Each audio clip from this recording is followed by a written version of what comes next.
Bem, agora eu vou destinar esse período para conversarmos sobre per capita. Per capita significa por pessoa. E per capita, em unidades de alimentação e nutrição, é a quantidade que o nutricionista determina para que um comensal, um cliente, faça ingestão desse alimento, ou seja, é a quantidade que o cliente vai receber. Então, quando eu digo assim, per capita, eu estou falando que é quantidade por pessoa. E quais são os fatores que podem interferir no per capita? Aí não podemos esquecer a aula de planejamento de cardápios. Por quê? Eu vou estar preparando as refeições de acordo com as características do comensal, ou seja, as características culturais, o estado nutricional, o estado fisiológico, se é gestante ou não é, a faixa etária, eu não posso esquecer. E quais são os hábitos, como eu já destaquei, dessa população.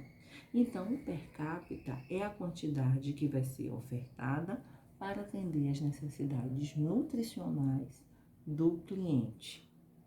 Agora, como é que eu determino esse per capita? Eu vou pensar, bem, eu quero ofertar uma preparação com bife de frango ou bife de carne.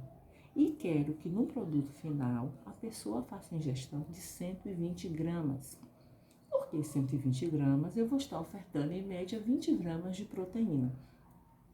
O que eu preciso pensar? Que se eu fizer um corte de bife com 120 gramas e esse bife sofrerá a influência do método de cocção, que é o método de cocção, ou grelhado ou frito, vai ocorrer o processo de desidratação.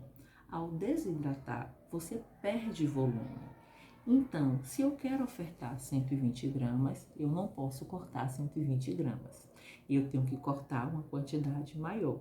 E nós vamos falar disso com muita calma, fiquem tranquilos, certo? Um outro fator também é a presença e a ausência de ossos de aparas nessa carne. Por quê? Porque se eu tenho um corte com osso, eu não posso levar em consideração que a pessoa estará ingerindo os ossos. Então, a quantidade, o per capita, será maior para essa pessoa. Mas a quantidade de carne ingerida e de proteína, estou exemplificando aqui com a carne, será o mesmo. Porque eu já não vou levar em consideração os ossos nesse processo de consumo, ok? Qual é a quantidade que eu devo estar comprando desse produto? Bom, aí nós precisamos começar agora os cálculos. Vamos pensar, eu quero oferecer 120 gramas por pessoa, só que é 120 gramas pronta para consumo. Se eu tenho 10 pessoas, você me diria, Jeane, 1.200 gramas.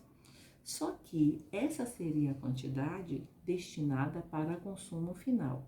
Qual será a quantidade que eu vou comprar? Vocês já pensaram? Aí entra o conceito importantíssimo.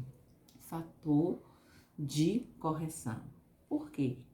Porque nós fazemos uma estimativa do que é comprado pelo serviço, qual é a quantidade que vai ser ofertada para cada pessoa e qual é a quantidade que eu vou estar perdendo no processo que inclui o pré-preparo e o preparo dos alimentos. Porque a quantidade final que deve ser consumida são 120 gramas de carne.